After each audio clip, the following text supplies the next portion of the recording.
Mrs. Key Bakes and Cakes. Tokiu anglišku pavadinimu Didžiojoje Britanijoje save žmonėms pristato iš Utenos kilusi Kristina Kazlauskienė. Jūs esat mano karalystė, mano virtuvėliai, kuriame realiai visada vyksta darbas. Tai yra mano studija, mano darbo vieta. Jūs čia ir gaminat, ir filmuojat, ką jūs čia darote? Šiaip aš esu kepėja. Tortų visokiausių saldumynų kepėja ir čia kepu, taip pat filmuoju video į savo YouTube kanalą, darom ir tiesioginės transliacijas TikTok platformoje, netgi mokinu kartais mokinius. Jau 13 metų Kingslyno mieste gyvenanti lietuvė čia išgarsėjo ne tik dėl ypatingų savo kepinių, bet ir dėl aktyvios veiklos socialiniuose tinkluose. Kiekvieną dieną Kristina viešina įvairias kulinarinės pamokėles ir receptus keliems tūkstančiams sekėjų. Kai gyvenau Lietuvoje, nemokėjau iškep nieko, nežinau, tiesiog nieko nesisekė. Atvažiavus čia, sugalvojau, kad man reikia kažką daryti. Užsimaniau įsikepti patį pirmąjį tortą. Tiesiog iš nieko tortą? Taip, pats pirmasis tortas buvo Napoleonas, tai tikrai vienas iš lengviausių tortukų. Ir kai šeima paragavo, liko labai sužavėta. Ir tiesiog paragavo draugai, kiti draugai ir taip tiesiog per karusėlę vražiai kepiau, sakiau, kepsiu pačius skaniausius tortus, bet niekada nepuošiu. Bet yra kaip yra ir esu savo mokslė, ką moku pati.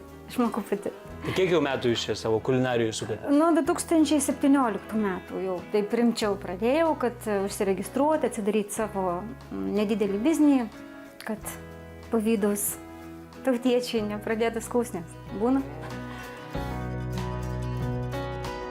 Pasikalbėti apie tai, kaip nustojo dirbti kitiems ir pati susikūrė svajonių darbo vietą, Kristina mus pasikvietė į savo namus, kur vyras jai įrengė specialią kulinarinę studiją.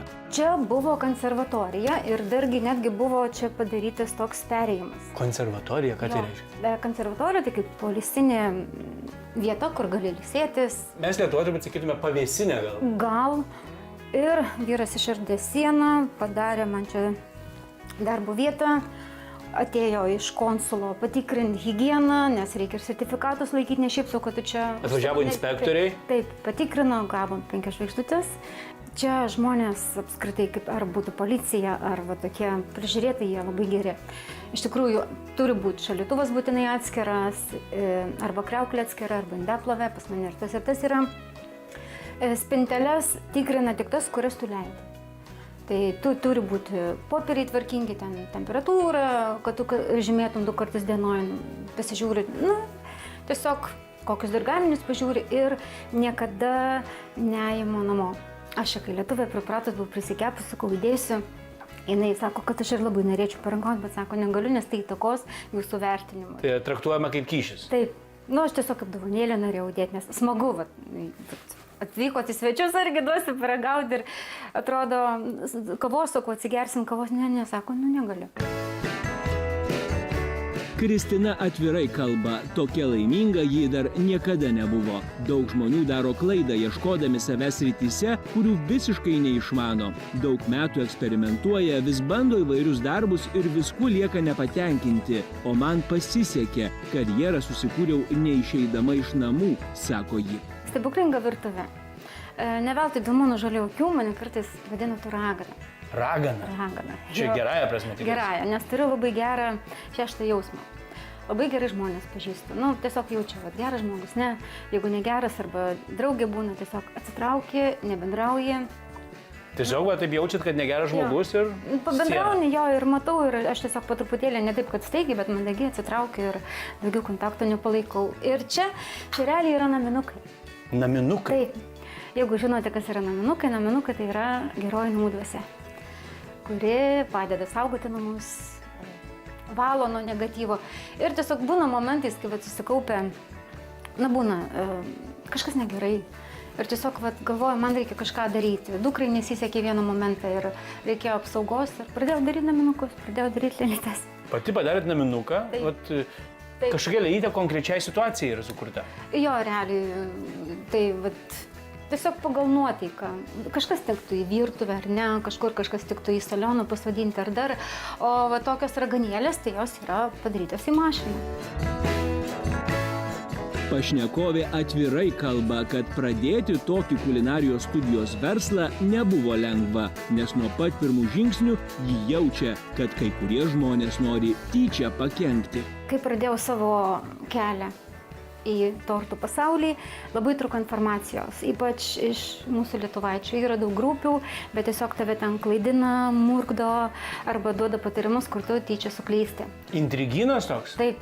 Ir buvo, čia va vietininkė apie irgi buvo padėjėja. Ir, turėjau labai daug gėdos per jos patarimus, teko tortą vežtis namo.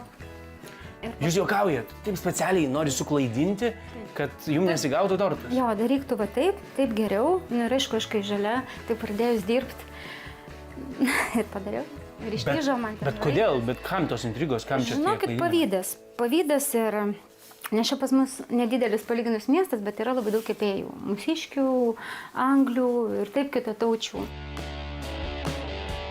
Privačių kepėjų visuose Anglijos miestuose yra bent po keletą, o Kingslyne šis sritis ypač populiari. Kepiniais čia užsiima ir lietuvės, ir lenkės, ukrainietės bei rusės. Tačiau ne visoms pasiseka sulaukti tokios sėkmės kaip Kristinai. Neskaitau savęs iš tikrųjų didelė žvaigždė, tiesiog esu moteris, kuri labai myli savo darbą. Tiesiog tai, ką darau su meile. Ir padariau pirmą kartą tortą prieš daleiskim 6 metus, lygiai tokio pat skonio klientas įsineš dabar. Nes niekada nieko nemakaluoju, nedėsiu jokių priedų, tiesiog yra vienas receptas, aš jį naudoju po šiai dienai. O kitos, žinot, kaip būna, pajaučia pinigėlį ir pradeda tai kažką pigiau, kažką pamakaluojam. Mažinį vietoj sviesto margarinas jau eina. Taip, kremą kažkokį kitą daro ir paskui ateina, kartais klientai išeina pas naujas, būna kainos pigesnės. Ir po to grįžta, visgi pasilgia mano tortuko. Tarp Anglijos lietuvių ši kulinarė pagarsėjo ne tik kepinių kokybę bei skoniu, bet ir išskirtiniu savo stiliumi. Kristina sako, kad visada siekia išsiskirti iš minios, tačiau tai ne visiems patinka. Dabar tokia plaukų spalva, tai liktai mano veidas, kaip ir vizitinė kortelė paliko. Čia yra jūsų vizitinė kortelė, ant jos irgi yra ta pati plaukų spalva. Taip, ir tiesiog liko ir patiko, pritiko. Tai kiek jau metų jūs taip ryškiai? 4 kokius metus būdavo, tai rūžavas spalva, dabar... Čia kas? Violetinė. Violetinė. Jo, ir dabar... Jūs kaip Felicita. Taip. Nueinu pas kirpėjam, nudažom, nukerpo, o jau visą šitą grožį jau aš pati. Išmokau pati ir arba teko keletą kartų naudotis visažistės paslaugom, nes vakarėlius dar vedam, dar nepasakiau. Jūs dar vakarėlius vedat? Buvau kelius kartus neėjus ir, padažo, ne taip, kaip aš norėčiau, tai išmokau pati. Jeigu neskubant, galiu ir per 40 minučių susisukti su plaukais, su makiažu, su viskuo. Tai ką čia, sukate bigudžius, kas čia vyksta? Įsidžiavinu galvą, įsiplaunu, įsidžiavinu, susisuku plaukų žnyplėm, makiažas ir viskas. Ir viskas, šviečianti tortukų karalienė. Taip, kažkaip, iš tikrųjų, gal tas toks, ta išvaizda įtakojo mano vaikystės, nes aš visada mamos gaidydavau, kai ateidavau į darželį, į mokyklą ir visada sakiau savo, kad mano vaikai manęs nesigėdys. Tai, kad dabar šypsausi, visai nereiškia, kad visada tokia buvau. Spindinti išvaizda slepia labai liūdną praeitį, prisipažįsta Kristina. Sunki vaikystė, pijokų vaikas. Tai ir kai augi visada esi murkdomas, nevertinamas. Gal todėl tai Lietuvoje taip nesisekė, išvažiavom čia ir čik tai. Jūs sako, nesisekė Lietuvoje? Kas ten buvo? Nemėgstu šitos temos labai. Tiesiog, kai esi pijokų vaikas, nuo 5 klasės tu esi paleistuvėje, alkoholikė, būsima, ta prasme. Tiesiog jums lipdydavo tokias etiketės? Jo. Ir jau sakydavau, šitą tai niekam bastykus, aišku, aš dariau klaidų, mano šeimos modelis būdavo mama, tėtė girti, mušasi, pijokystės ir dariau klaidas, bet aš norėjau geresnio gyvenimo. Su pirmu vyru, aišku, nepavyko, bet aš jam dėkinga, kad jisai nepabijojo to skurdo, to laužyno, iš kurio jis mane paėmė žmonas ir padovanojo man 2 nuostabius vaikučius. O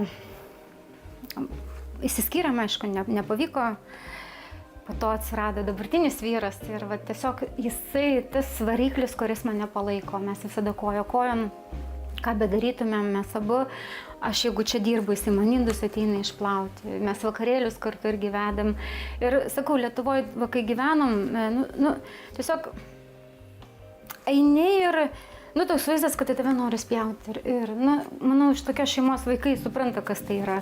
Dabar kažkaip kitaip tuos asocialius žiūriu, o tuo metu ir badas buvo, ir rūbų nebuvo. Bet aš išgyvenau, aš įsikapščiau.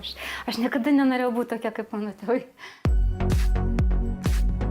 Nors Lietuvos niekada nekeiksnojo, Kristina sako, kad geriausias jos gyvenimo periodas prasidėjo tada, kai ji su šeima persikėlė gyventi į Didžiąją Britaniją. Būtent čia prasidėjo naujas, daug šviesesnis etapas, kuris tęsiasi iki šiol. Lietuvoje atsirado antras vyras ir mes pabiški ir aišku buvo, pradžioje sakėm, niekada neišvyksim iš Lietuvos, bet atėjo tada krizė, ar nebuvo? Išvažiavom čia ir kažkaip įsitvirtinom ir čia, atrodo, pradėjau naują gyvenimo etapą. Prasidėjo tortas, aišku, dirbau ir šiltnamiuose, fabrike teko padirbėti, bet niekada nesiskundžiu, viskas yra gerai, bet koks darbas yra gerai. Ir po to visgi buvo maži vaikai, vežioti reikia į mokyklą.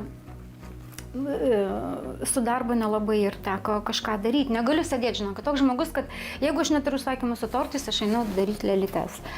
Jeigu turiu laisvo laiko, aš važiuoju į salsa bačiatos pamokos. Jeigu yra vakarėlį, tada pradedu mokytis truputėlį padainuoti ir, tiesiog taip. Žmogus, kuris negali be veiklos. Ne, mano būdu aš negaliu sėdėti, kai kiti ramiai prie televizoriaus, savaitgalis išeiginė. Ne, mano būdu. Kristina taip pat nusprendė su mumis ne tik pasikalbėti, bet ir visus pamokyti, kaip pasigaminti vieną populiariausių ir jos klientų mėgstamiausių desertų. Darysim labai skanų maskarponės kremukas su braškėm, paturbintas bus, tai jis dar toks būna tie pyragėliai skanesni, gaivesni, galima bus paskiau paragauti. Tai sudėtingo nieko iš tikrųjų nėra. Kodėl plikite? Todėl, kad užsipliko tešla ir jeigu tradiciškus daryti, užsipliko kremas. Mes kremą darysim kitokį. Realiai visi ingredientai, išskyrus miltus, yra sudedami į indą storu dugnu ir reikės palaukti, pakol išvers. Čia pirmas etapas. Čia sviestas. Sviestas. Pienas ir vanduo lygiom dalim. Sviesto 100 gramų, pieno 125, vandenuko lygiai tiek pat. Pusę šaukštelio cukraus. Tik tiek? Ir čia vieni normai. Ir žipsnelis druskos. Miltų yra 150 gramų. Mes supilsim paskiausiai, kai užvirs vandens ir pieno masė. Ir tada maišysim mikserį ir dėsim kiaušinius. Tai apie savo gamybą. Šiandien plikyti pyragaičiai, ne?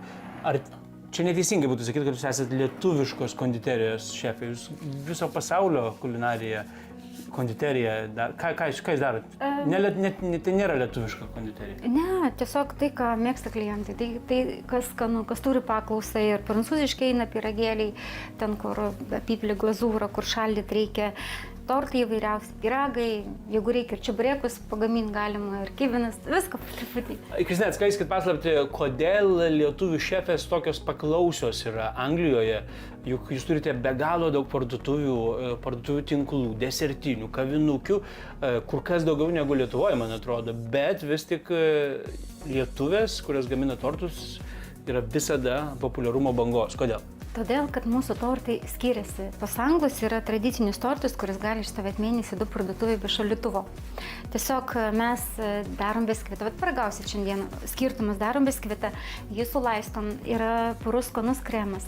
O anglai daro dažniausiai iš sviesto kremus, arba ten iš cukraus pudros ir kiaušinio baltymų, aišku, dažniausiai sulsų ir viskas. Tai kai paragauja mūsų tortus, tai jie būna, wow, kažkas nerealaus. Tai kai anglas paragauja vieną kartą tokio lietuviško torto, supranta, kad tie angliški tortai yra nerealūs. Nieko gero. Angliški. Jo, lietuviškai turiu vieną klientę, naują klientę Angliją, tai kaip tik vakar susirašinėjom, tai mane vos nedyva vadina, skanesnių, gražesnių tortų nesuragavus. Tai iš tikrųjų gera. Ir anglai, jie netokie priekabūs kaip mūsiškiai. Tikrai? Taip. Mūsiškiai, nesakau, kad visi, bet yra tokių, kad nori kuo pigiau, bet kuo gražiau. Tai, o anglam tortas gražus ir jeigu dar skanus, tai ant rankų tave nešioja. Kristina juokėsi, kad sulaukti komplimentų ir pagyrų jau tapo kasdienybė, tačiau priprasti prie to neįmanoma. Kiekvieną kartą ji vis tiek parausta iš susijaudinimo.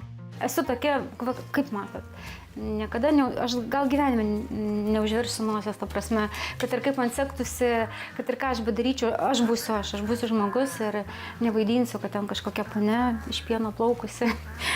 Ir mėgstu tokius paprastus žmonės, gal todėl ir klientai mane myli.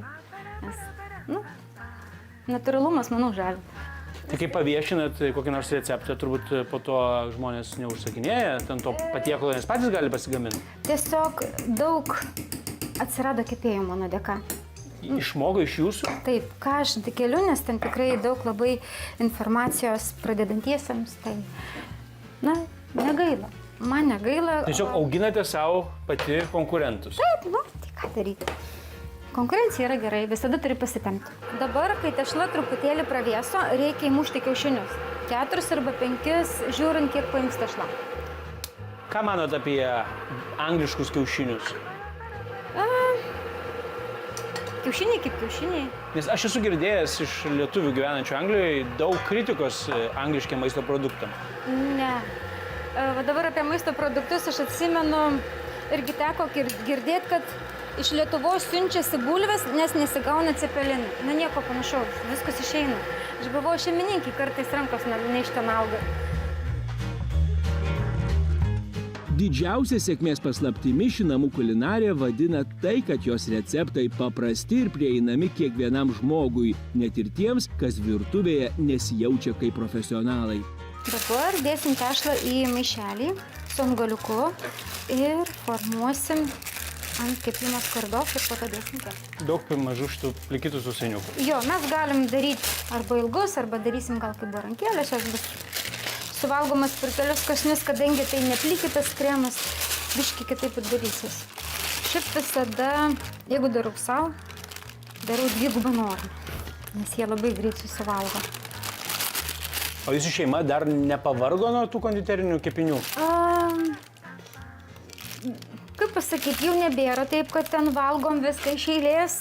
Labai renkamėms, tai vat sūnui labiausia patinka tinginys, medutis.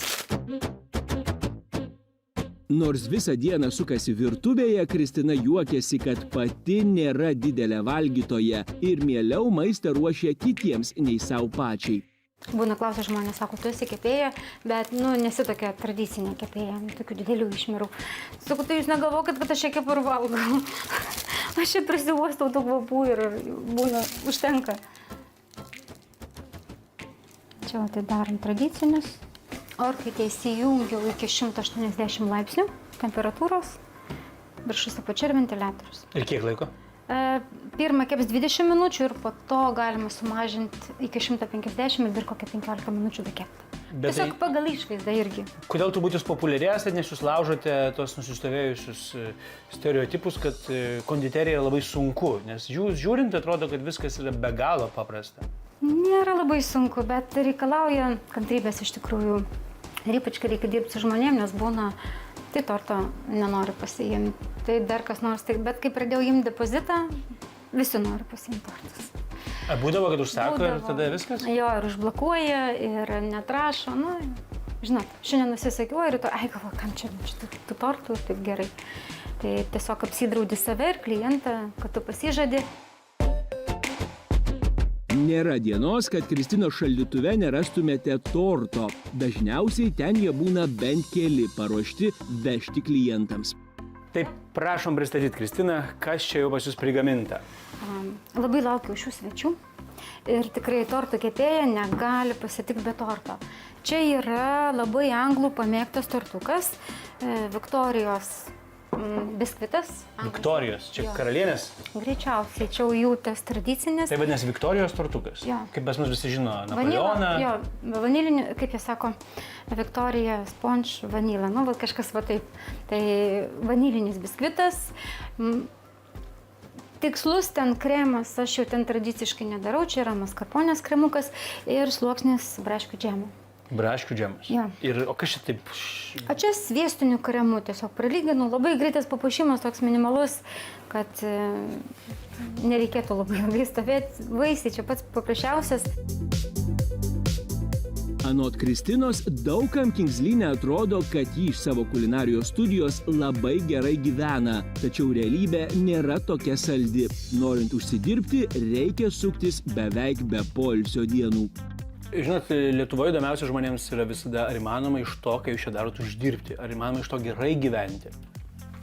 Žinokit, įmanoma. Įmanoma, jeigu tu turi didelį klientų ratą. Tada įmanoma, nes tiesiog tu kasdien gali daryti po 5-6 tortus. Bet tai vėl reikia gal žymiai didesnio miesto. Mūsų mieste, gyvenam normaliai, aš nesiskundžiu, aišku, visada norisi daugiau, bet kiek ir... Bet jums nereikia jokio papildomo darbo, jūs neinate į braškių laukus, jūs neinate į mėsos gamyklą, jūs viską darote, užsidirbate iš savo tortų. Stengiuosi iš tortų arba papildomas veiklos, lėlyčių ar vakarėlių, kažkaip taip prisukame. Tiesiog darau, realiai, aš labai džiaugiuosi, gal, kaip ir sakėt, kad atrodo švytinti, gal todėl aš taip atrodo, nes aš mėgaujuosi gyvenimą, aš mėgaujuosi kiekvieną dieną, nes aš darau tai, ką noriu. 13 metų emigracijoje gyvenanti moteris sako, kad grįžti į Lietuvą jau neplanuoja. Tačiau ir čia, kur dabar gyvena, pasilikti visam laikui nenorėtų.